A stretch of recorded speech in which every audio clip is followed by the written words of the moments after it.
नमस्कार, मैं हूं संजय शर्मा। आप देख रहे हैं 4 PM न्यूज नेटवर्क। मैंने अभय दुबे जी से पूछा कि इन लोगों को भगवान राम के नाम पर भी फ्रॉड करने में डर नहीं लगता।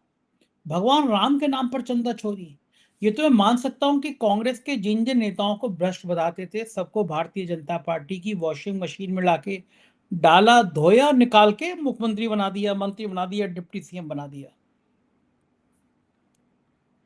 लेकिन पैसे की हवस इतनी बढ़ गई कि भगवान राम के नाम पे जो श्रद्धा के लोग, कोई 10 रुपए, कोई 100 रुपए, कोई चांदी, कोई सोना चढ़ा रहा है, उसको भी ये हड़म कर जाएंगे। और चंपत राय अनिल मिश्रा का इस्तीफा हुआ या नहीं हुआ, ये ट्रस्ट सफाई क्यों दे नहीं दे रहा। योगी आदित्यनाथ कह रहे हैं छोड़ेंगे नहीं, हम 15 दिन में हम रिपोर्ट ले आएंगे एसआईटी की। एसआईटी की रिपोर्ट क्या आई है, ये सार्वजनिक क्यों नहीं की जाती, पब्लिक को बताया जाए ना चंदा चोरी किसने की है। और केवल अगर इस्तीफा हुआ है तो सिर्फ इस्तीफा, गिरफ्तारी क्यों नहीं चंपत राय की, अनिल मिश्रा की। और नृपेंद्र मिश्रा का इस्तीफा या नृपेंद्र मिश्रा की गिरफ्तारी क्यों नहीं। अब ट्रस्ट के अध्यक्ष तो वो थे।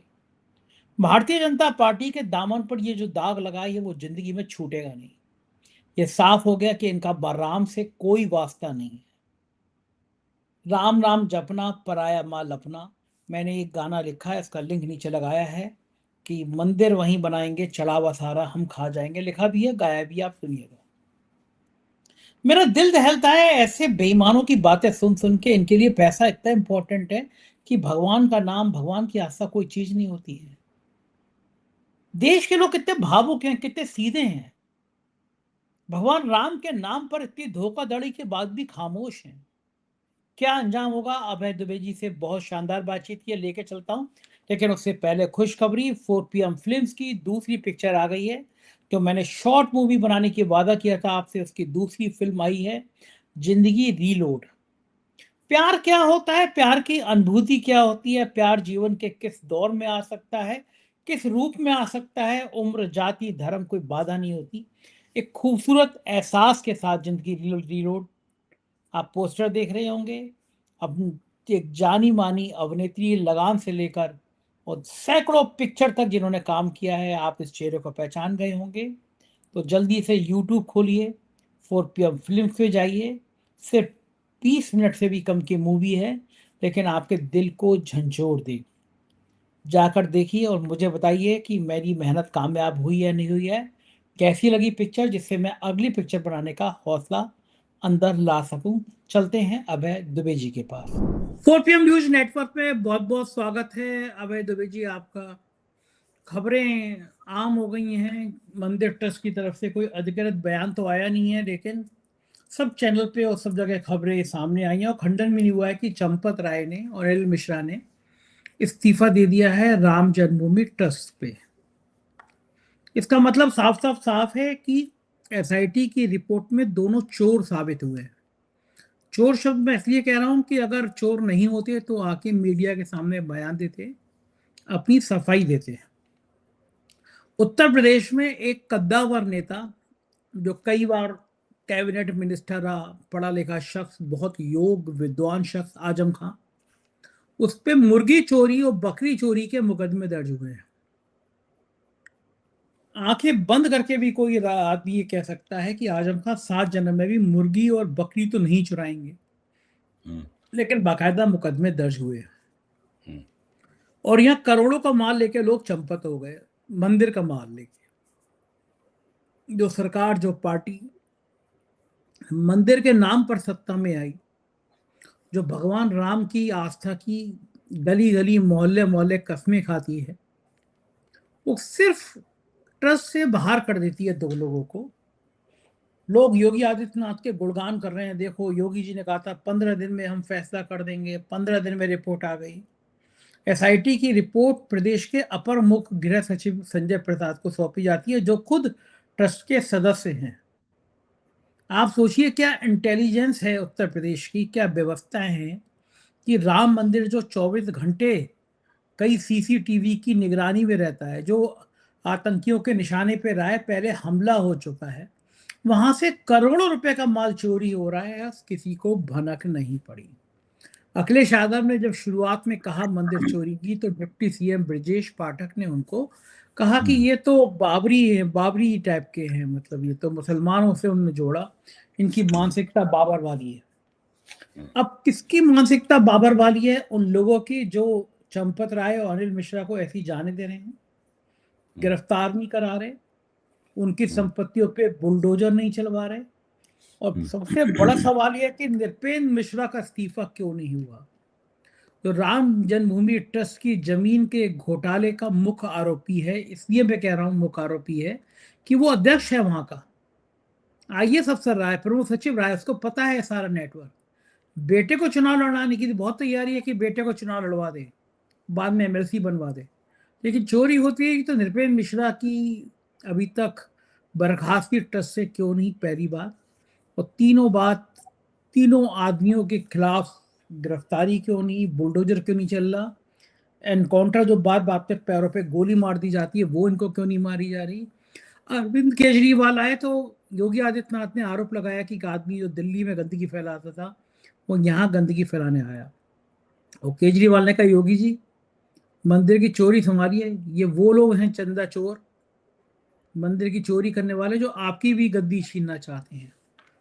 आपको लगता है कि राम जन्मभूमि में चंदा चोरी का मामला देश का अब इतना बड़ा मामला बन गया है कि भारतीय जनता पार्टी को चाहकर भी अपना दामन अब सफेद रखना मुश्किल हो रहा है, असंभव हो रहा है। लोग मान रहे हैं कि ये चंदा चोर पार्टी है, ये भगवान राम की आस्थाओं के से खिलवाड़ करने वाली पार्टी है। और अब लोगों का भरोसा मंदिर से खत्म हो रहा है, टूरिस्ट कम हो रहे हैं, जो फ्लाइट शुरू हुई थी वो आधी भी नहीं रह गई हैं। जमीनों के दाम जो आसमान पे चढ़ने की उम्मीद थी, जो आईएएस आईपीएस ने अपने रिश्तेदारों के नाम पे खरीदी थी, जमीनों के रेट अब बढ़ नहीं रहे हैं। अयोध्या को लूटने में किसी ने कसर छोड़ी नहीं है। आपकी टिप्पणी क्या है अभय जी? देखिए, मैंने आज एक हिसाब किताब लगाया है और हिसाब किताब कि घोटाला कितने का हुआ होगा अंदाज है मेरा। और हिसाब किताब लगाने से पहले मैं आपको बताना चाहता हूं कि जब ट्रस्ट के आग्रह पर योगी आदित्यनाथ ने एक स्पेशल इन्वेस्टिगेटिव टीम बनाई जिसके ऊपर काफी विवाद है, मैं उन विवादों में नहीं जाऊंगा, उसको एक मैंडेट दिया गया था, यानी उसका कार्यक्षेत्र क्या है, उनको क्या बात पता क्या लगाना है, जांच किस बात की करनी है। तब ये बताया गया था हम लोगों को और उसे देश के बड़े अखबारों में भी प्रकाशित हुआ था कि एसआईटी 3 बिंदुओं की जांच करेगी। पहला है चढ़ावा चोरी, यानी 40 दान पात्रों में जो धन संपत्ति जेवरात वगैरह आते थे, कीमती धातुएं वगैरह आती थी, जो कभी कभी दिन में 3 बार खाली करना पड़ता था, उसमें से चढ़ावा चोरी हुआ है, किसने किया है, कितना हुआ है, उसकी प्रक्रिया क्या थी, कौन इसका जिम्मेदार है। नंबर 2, मंदिर बनने से पहले जो मंदिर बनाने के लिए जमीनें खरीदी गई उनमें जो घोटाला हुआ है उस घोटाले की जांच। नंबर 3, जब मंदिर बनना शुरू हुआ तो हर टेंडर में, हर भुगतान में 40% कमीशन मांगा गया या नहीं मांगा गया, और उसमें क्या घोटाला हुआ, मांगने वाले कौन थे, देने वाले, कमीशन देने वाले कौन थे। ये 3 घोटाले जिनकी जांच एसआईटी को करनी थी। अगर इन तीनों घोटालों पर आप एक नजदीकी निगाह डालें और थोड़े बहुत आंकड़े आप जमा करें तो आपके सामने कुछ बातें स्पष्ट हो जाती हैं। जैसे कि मंदिर की लागत 1900 करोड़ रुपए से लेकर 2150 करोड़ रुपए के बीच में है। पूरा मंदिर जब बन जाएगा तो उसमें 2150 करोड़ रुपए के आसपास खर्च होंगे। अभी तो पूरा नहीं बना, थोड़ा कसर बाकी है। अब तक इसमें 1600 करोड़ रुपए का भुगतान हो चुका है। अगर इसमें से 40% कमीशन खाया गया है तो 640 करोड़ रुपए का कमीशन इन 1600 करोड़ रुपए में खाया जा चुका है। आगे जब पैसा जाएगा तो उसके अंदर और भी बाकी कमीशन खाया जाएगा। दान पात्रों में से ये एक अनुमान है कि 200 से लेके 500 करोड़ रुपए के बीच में कोई रकम चुराई गई है दान पात्रों में से।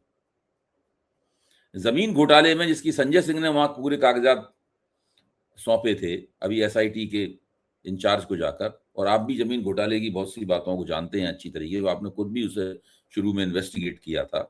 300 से 400 करोड़ रुपया जमीन घोटाले में खाया गया है, यानी 1000 करोड़ रुपए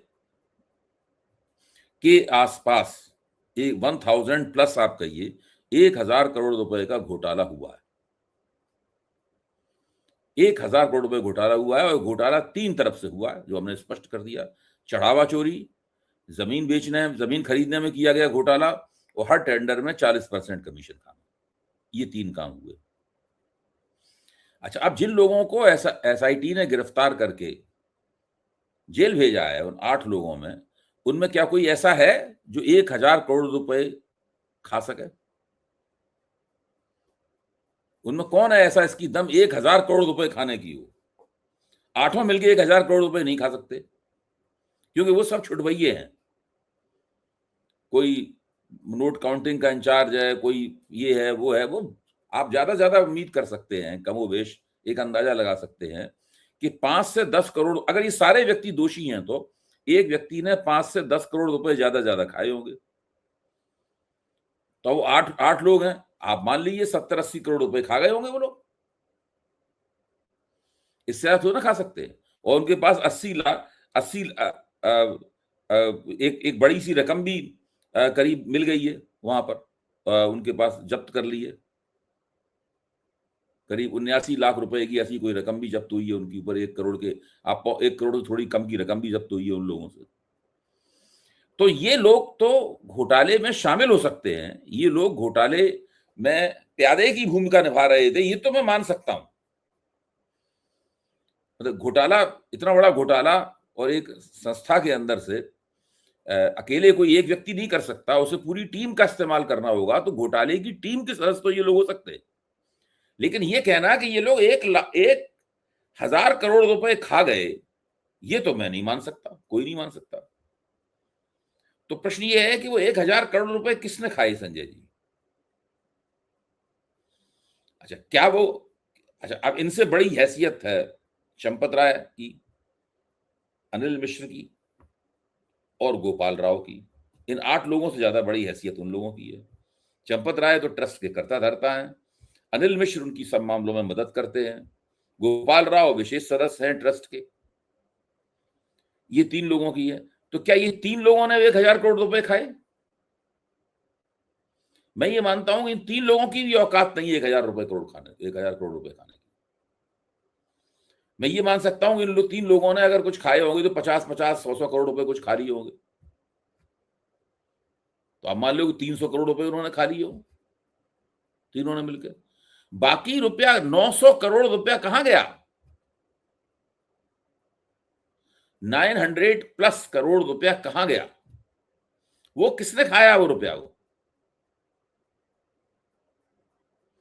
ये है यक्ष प्रश्न, जिसके ऊपर सबको सोचना चाहिए। आपको वो 3 करोड़ की जमीन जब 18.5 करोड़ में बिकी, उसका आपने इन्वेस्टिगेशन किया था? उस इन्वेस्टिगेशन के 2 पहलू थे।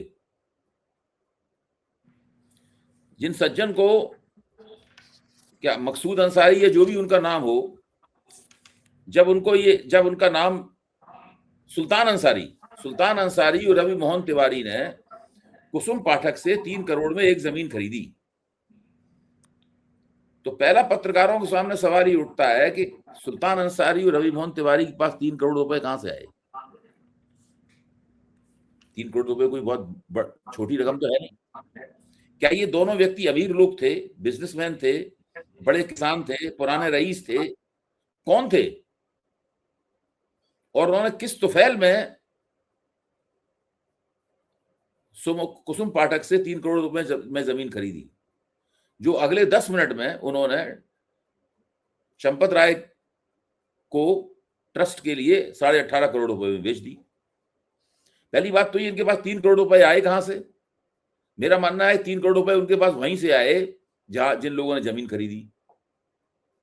उन लोगों ने 3 करोड़ रुपए दिए कि आप जमीन खरीद लो, और तुरंत उसके बाद उस जमीन का सौदा उन्होंने एक जैसे मशीन की तरह उधर से लिया, इधर दिया, जमीन का सौदा कर दिया।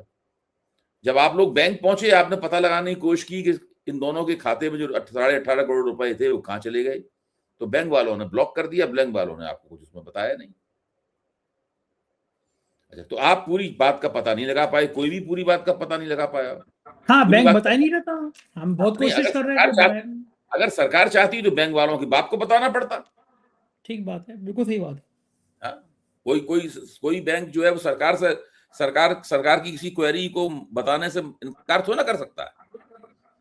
तो ये घोटाला हो ही नहीं सकता था जब तक कि इसके अंदर सरकार शामिल ना हो। ये घोटाला बिना सरकार के नहीं हो सकता था। इतनी बड़ी रकम जब से मंदिर बना है या उसके 5 साल पहले से लगातार चुराई जा रही है, धीरे धीरे करके 3 चरणों में 3 मुकाम हैं घोटाले के। हो ही नहीं सकता था अगर सरकार सत्ताधारी लोग इसके अंदर शामिल ना हो। ये पैसा या तो राष्ट्रीय स्वयंसेवक संघ के बड़े से पेट में गया है, या ये पैसा भारतीय जनता पार्टी के बड़े से पेट में गया है। इतना बड़ा पैसा खाने की हिम्मत न चंपत राय में है, ना अनिल मिश्रा में है, ना ही उसमें ये गोपाल राव में है, और ना ही इन 8 छुट भइयों में है जो कि इस वक्त जेल में बंद है, जुडिशियल कस्टडी में है। मेरा प्रश्न ये है कि ये रुपया ये लोग खा गए हैं, ये रुपया 2 संस्थाएं खा गई हैं। अगर 2 संस्थाएं नहीं खाया तो किस संस्था में चला गया, ये बताया जाए। किन बैंकों में? भाई सुल्तान अंसारी, रवि मोहन तिवारी को 18.5 करोड़ अगर 3 करोड़ की जमीन के लिए मंदिर ट्रस्ट ने दिए, तो 18.5 करोड़ सुल्तान अंसारी, रवि मोहन तिवारी ने उनका क्या किया, ये तो पता लग सकता है ना। फिर अगर आप कहीं भी देश में 1 करोड़ से ऊपर का कोई जमीन जायदाद का सौदा करें, तो जहां पे आप उसका बैनामा करा रहे हैं, जहां कागजात बन रहे हैं, ये उनकी जिम्मेदारी है सरकारी विभाग की, उसको तुरंत इनकम टैक्स को बताएं। क्या इनकम टैक्स को उसकी जानकारी दी गई थी जो करोड़ों में जमीनें बिक रही थी? तो अगर दी गई थी तो इनकम टैक्स ने इसकी तफ्तीश क्यों नहीं की कि किस आधार पर इतनी जमीनें बिक रही हैं? क्या इनमें सही वो सब जो बॉन्ड वगैरह होते हैं वो सब सही कीमत के लगाए गए? बहुत सी चीजें हैं, काला पैसा इस्तेमाल किया गया कि सफेद पैसा इस्तेमाल किया गया? कुछ नहीं हुआ। ऐसा केवल तभी होता है जबकि सत्ताधारी लोग किसी सौदे में शामिल होते हैं, तभी जो संबंधित संस्थाएं होती हैं अपनी नजरें फेर लेती हैं, नजर दूसरी तरफ कर लेती हैं कि आपको जो करना हो कर लीजिए। इस तरीके से बिना सरकार के शामिल हुए ये घोटाला संभव नहीं था, मेरा कहना ये है।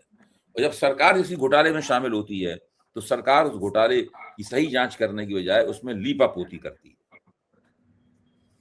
योगी आदित्यनाथ जो तमाम डींगे मारते हुए घूम रहे हैं कि दूध का दूध, पानी का पानी कर देंगे, देखिए हमने फटाक से ये बनाई, और उनके जो चाटुकार हैं वो सब प्रचार करते हुए घूम रहे हैं, ये सब बिल्कुल बकवास है, बिल्कुल फालतू है।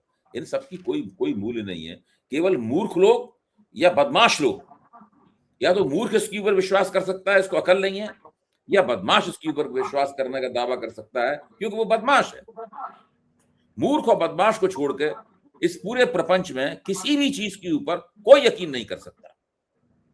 जिसको साधारण सी भी बुद्धि है, थोड़ा भी अपना दिमाग लगाता है, वो 1 सेकंड में समझ जाएगा कि बदमाशी क्या हो रही है।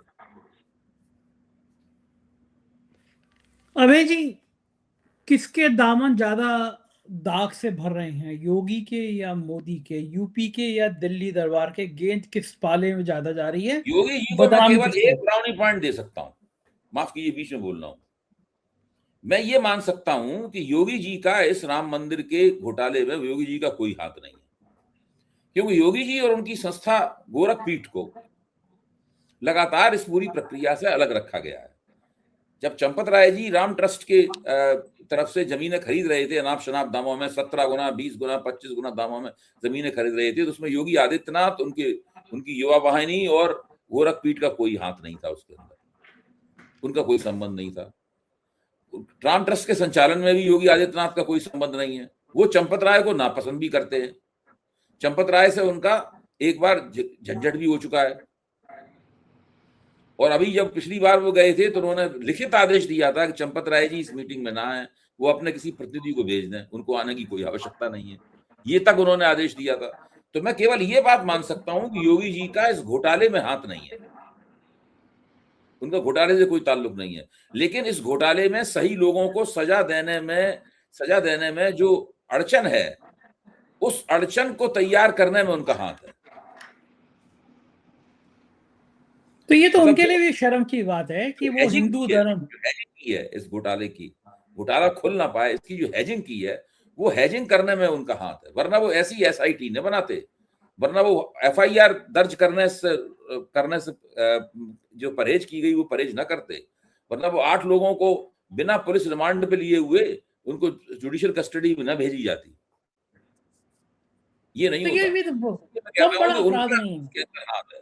उनका हाथ इस घोटाले को दबाने में है, घोटाले में नहीं है, लेकिन घोटाला दबाने में उनका हाथ है। समय लिखा जाएगा, लिखेगा तो समय लिखेगा सबका हिसाब। लेकिन लेकिन योगी आदित्यनाथ क्यों बचा रहे हैं? वो अपनी छवि को तार तार क्यों कर रहे हैं? वो तो योगी हैं, गेरुआ वस्त्र पहनते हैं, भगवान राम के नाम पर धोखाधड़ी हुई है, भगवान राम के नाम पर फर्जी पना हुआ है, जमीनों में चंदा भाई चोरी उनका में प्रपंच बनवाने। ये है योगी जी का कि ऊपर से वो लगातार कहेंगे कि देखिए हमने दूध का दूध और पानी का पानी कर दिया।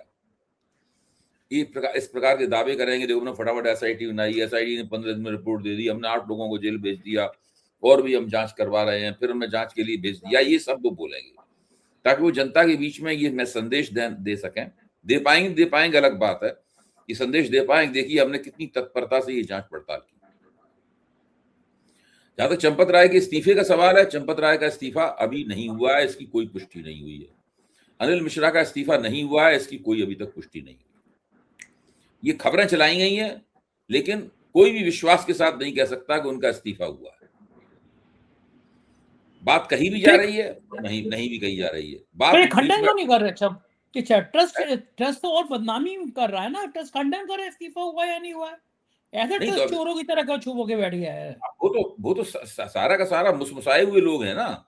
ये लोग तो एक कोई रणनीति होगी उसके तहत चल रहे हैं कि ये कब बोलना है, कब नहीं बोलना है, कब चुप रहना है, कब अपने आप में स्पेकुलेशंस अटकलें लगनी देनी है, छोड़ दो उन्हें उनके हाल पर।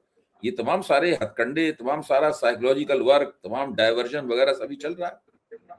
तो बलि का बकरा क्या चंपत रहे होंगे या बात नृपेंद्र मिश्रा तक भी जाएगी? मेरा कहना यह है कि नृपेंद्र मिश्रा देश के बहुत ही वरिष्ठ प्रशासक हैं। जब या तो उन्हें ये बयान देना चाहिए कि हमारी अध्यक्षता में मंदिर का जो निर्माण हुआ उसमें 1 पैसा कमीशन नहीं खाया गया, या तो वो ये वक्तव्य दें। अगर वो ये वक्तव्य नहीं दे सकते तो वो बताएं कि जो कमीशन खाने का आरोप है उसकी जांच में क्या निकला और उसका जिम्मेदार कौन है। अगर वो ये भी नहीं बता सकते तो वो अपनी विफलता स्वीकार कर रहे हैं और कहें कि भाई हम एक साफ सुथरा बिना भ्रष्टाचार का मंदिर नहीं बना पाए, हम उसके लिए खेद व्यक्त करते हैं और हम इस्तीफा देते हैं। वो ये करें। 3 में से एक काम तो उन्हें करना होगा, या वो दावा करें कोई सब झूठ है, 1 पैसा नहीं खाया गया, सब बिल्कुल सब काम सही तरीके से हुआ। ये भी उन्होंने दावा नहीं किया आज तक। अबे जी, महाराष्ट्र में प्रधानमंत्री जी आते हैं, हाँ, वो कहते हैं कि 70,000 करोड़ के घोटाले के आरोपी चक्की पीसिंग। बाद में देवेंद्र फडणवीस का बयान आता है कि जेल में भेजेंगे, और बाद में उनको डिप्टी सीएम बना दिया जाता है। वो दुनिया में नहीं है, सारे आरोपों से मुक्त हो जाते हैं बाद में। वो शारदा स्कैम आता है, आरोपी अब किस पद पर है सब जानते हैं। एक कांग्रेस के नेताओं के भ्रष्टाचार की किताब निकलती है, वो असम के मुख्यमंत्री बन जाते हैं। सारे भ्रष्टाचारियों को भारतीय जनता पार्टी वो अपनी वॉशिंग मशीन में डाल के साफ कर रही थी। देश के लोग सहन कर रहे थे, बुरा मान रहे थे, चुप रहे थे। लेकिन उस वॉशिंग मशीन में इतनी गंदगी हो जाएगी इकट्ठी कि वो भगवान राम के नाम पे भी चोरी करने लगेंगे। पैसा क्या देखिए इतना बड़ा हो गया है? इसीलिए तो मैं कहता हूँ संजय जी कि ये सब जो आपने बताए घोटाले, वो भ्रष्ट लोगों को भाजपा में बहुत ऊंची जगहों पर जगह दी गई। किसी को केंद्रीय मंत्री बनाया गया, किसी को राज्यसभा का सदस्य बनाया गया, किसी को उप मुख्यमंत्री बनाया गया, किसी को मुख्यमंत्री बनाया गया। ये सब जो हुआ है, ये भी इस घोटाले के सामने शर्मिंदा है। इसीलिए मैंने एक बार कहा था 4 PM पे कि आज अगर वो होते भारतीय जनता पार्टी के अध्यक्ष बंगारू लक्ष्मण, जिनको 1 लाख रुपए लेते हुए जो तहलका के स्टिंग में पकड़ गए थे कैमरे के ऊपर, आज होते तो वो कह रहे होते कि अरे हमको बेकार में लोगों ने बदनाम किया, हमने तो कुछ भी नहीं किया इन लोगों के मुकाबले। तब वो ये कहते ये तो बहुत बड़ा काम, ये सरकारी पैसा है तो हर चीज जनता का पैसा, सरकार के पास भी पैसा जनता के पैसा है, लेकिन जब हम टैक्स देते हैं वो सरकार के पास पैसा होता है। हम लोग श्रद्धा में आके अपना अपनी मेहनत की कमाई, गाड़ी कमाई उसमें नहीं डालते दान पात्र में, मंदिर में। इसमें 2025 में एक खास 1-2 महीने का ऐसा समय था जब विशेष रूप से लोगों को कहा गया कि आप मंदिर के लिए कुछ दान दीजिए, तो उसमें सुनते हैं 2,500 करोड़ रुपए जमा हुआ था उस दौरान, और कुछ लोग कहते हैं वो 3,500 करोड़ तक वो रकम गई थी। संदीप चौधरी टीवी पे ये आंकड़ा सब बता रहे थे। मंदिर में बहुत, जब कभी कोई खास वक्त होता है ऐसा, जैसे कुंभ चल रहा होता है, उस वक्त और जोशो खरोश के साथ लोग दान करते हैं, तो दान पात्र होते हैं उनको एक दिन में 3-3 बार खाली करना पड़ता है क्योंकि वो भर जाते हैं। ये सारा का सारा पैसा, हाँ, सारा का सारा पैसा घूम घाम के किसी तरीके से किन्हीं 2 विशाल पेटों में जा रहा है। मैंने ये सब पता लग रहा है कि देखिए चंपत राय जी घोटाला करवाने के किंग पिन हो सकते हैं, Anil Mishra king pin number 2 हो सकते हैं, Gopal Rao king pin number 3 हो सकते हैं, वही जो 8 लोग भर्ती किए गए ये उसके फुट शोल्डर्स हो सकते हैं, उसके प्यादे हो सकते हैं, उस मशीन के पुर्जे हो सकते हैं, लेकिन ये सब लोग इतना रुपया नहीं खा सकते, इनको खाने वाला कोई और है। मुझे तो ये लगता है, हैरानी होती है, इनको भगवान राम से डर नहीं लगता, राम के नाम पे बेईमानी करते हैं कौन?